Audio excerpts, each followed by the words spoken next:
So when I started writing this review, I thought I was only going to talk about Robocop 3, but then I decided to talk about all the movies just to really make my point. Now, the original Robocop is often referred to as a sci-fi classic and one of the best movies of the 1980s, and it's a cool movie filled with a lot of action, but it's also a really smart satire on American culture. It commented on a range of subjects from corporate greed, privatization, the media, and the violence was incredibly graphic and way over the top, but that was the point of it, which made it really sad that when Robocop 2 came out, it lacked a lot of the charm that the original had. I've seen the film more than a few times now, and while I will say that I consider Robocop 2 to be a bad movie that completely ignores some of the things that were established in the original, I will say that it has some moments that I enjoyed, mostly the violent parts, like when Robocop rips out Robo-Kane's brain, and I would like to describe it to you more, but who better to do that than Robocop himself, Peter Weller. All you could see was his spinal cord all wriggling around and stuff, and Kane was screaming, "Ah!" So where to start with Robocop 2? Well, I guess I'll start with the fact that the movie kind of almost erases some of the changes that were made to the character throughout the first film. See, Robocop used to be a Detroit cop named Alex Murphy until he was literally shot into pieces. After he's turned into Robocop, he really has no connection to his former self until pieces of his personality return to him throughout the film. And by the end of the movie, we find that Murphy's personality has come back. I mean, this is literally the last shot of the film. Nice shooting, son. What's your name? Murphy.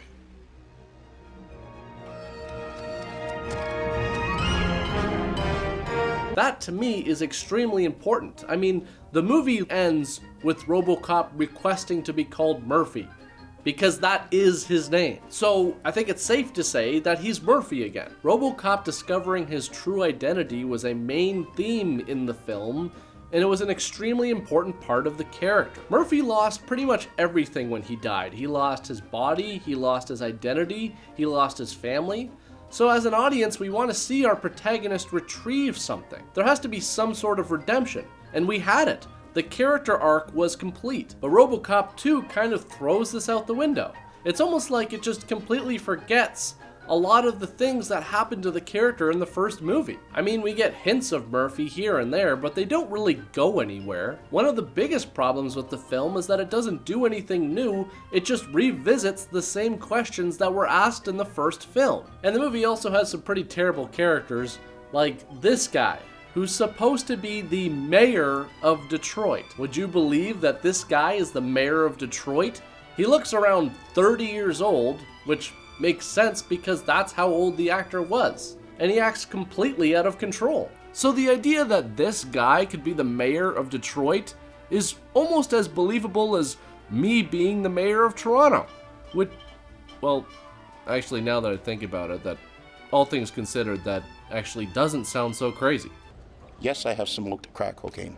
Now, it's obvious that no sequel is going to live up to the original Robocop, but I will give Robocop 2 some credit for having some pretty cool action sequences. I mean, the fight at the end of the movie with Kane is pretty cool, but there's just one thing that I just can't get over with this movie, and that's the idea of a 12-year-old taking over the Detroit drug trade. I've actually talked to a few people about this and gotten a few different opinions. Some of my friends have actually defended this part of the film, but I honestly don't care.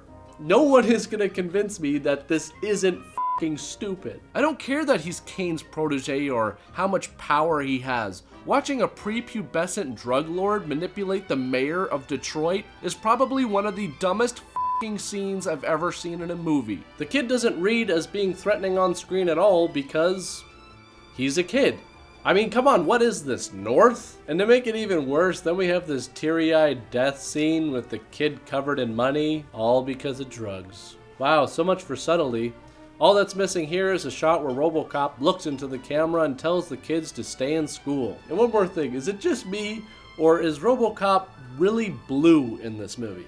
I mean, his uniform always had a little bit of color to it, but in this movie he seems really blue. And I get it, it's a reference to a police uniform, but to me, in this movie, he's so blue that it was almost distracting. And that means a lot coming from me, because if you haven't noticed by now, I really love the color blue.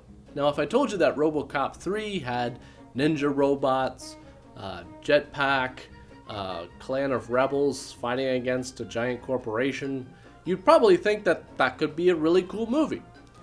But you'd be wrong. Robocop 3's biggest offense is that despite having all of these elements, it still manages to be kind of a boring movie. Peter Weller doesn't return as Robocop in this, and the cast is filled with a lot of actors that you'll probably recognize from more successful TV shows and movies. So in Robocop 3, Omnicorp creates this army of urban rehabilitators, or rehabs for short. And their job is basically to relocate certain citizens of Detroit so that they can speed up the development of Delta City, which is supposed to be like a new awesome city. Anyways, this little girl named Nico gets separated from her family and ends up with the rebels. So they blow up a gate and try and break into a police weapons depot, but they run into an ED-209 robot. Nico tries to hack into the robot while it tells them to drop all their weapons. And honestly, why don't they just drop them? I mean, in a few seconds, this giant robot is going to unload on all of you, and you just take it on blind faith that this kid that you just met is gonna disarm it in time? What if she makes a mistake? Or what if she doesn't know what she's doing? Just drop your weapons, and then if she does disarm it, you can just pick them up again. That would be the smart thing to do. Anyways, they disarm the robot, and when they try and open the doors to the depot, this alerts the police? Really? Blowing up the front gate with all the cameras didn't do it? Or what about the ED-209? You'd think a robot that sophisticated might send out some sort of signal to the police upon encountering a bunch of rebels who are trying to break into a police weapons depot. By the way, if you're going to keep a vast amount of weapons under lock and key, you might want to just spend a few more bucks and spring for the door that's not made out of wood. Later, a bunch of cops are surrounded by punks or something, I don't know, futuristic bad guys. Anyways, Robocop swoops in as backup by mounting this kind of cool gun attachment to his arm, breaking through the wall of a parkade, and shooting a hole through the roof of his cop car. Which is cool, but it just kind of struck me as funny that in under 10 seconds, Robocop manages to rack up thousands of dollars worth of unnecessary damage that the city is going to have to pay for, as if they don't have enough problems as it is. The rest of the movie is just kind of dull. I mean, there's some interesting parts here and there. There's a fight between the rehabs and Robocop. One of the rebels is working as a double agent for OCP, and Robocop gets to drive a pimp car. But at one point, Robocop has to fight this robot ninja, and the ninja manages to cut half of his arm off. So the solution for this was just to have the actor hide his arm behind his back.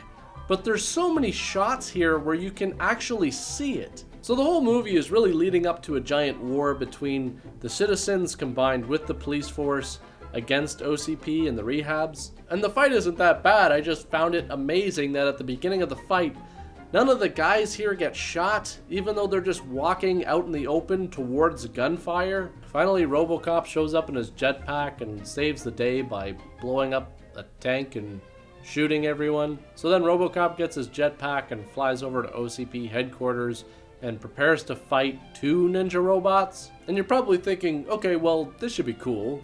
But nothing really happens here. There's no real fight. And then Nico manages to hack into the ninja robots through the Wi-Fi or something and manages to turn them against each other.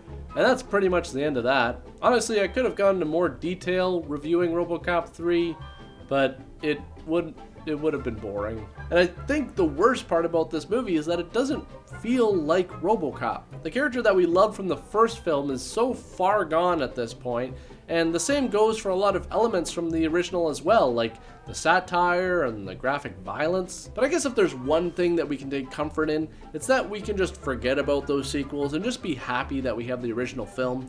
Because really, I guess the only way to put a stain on that would be to make some sort of remake that just...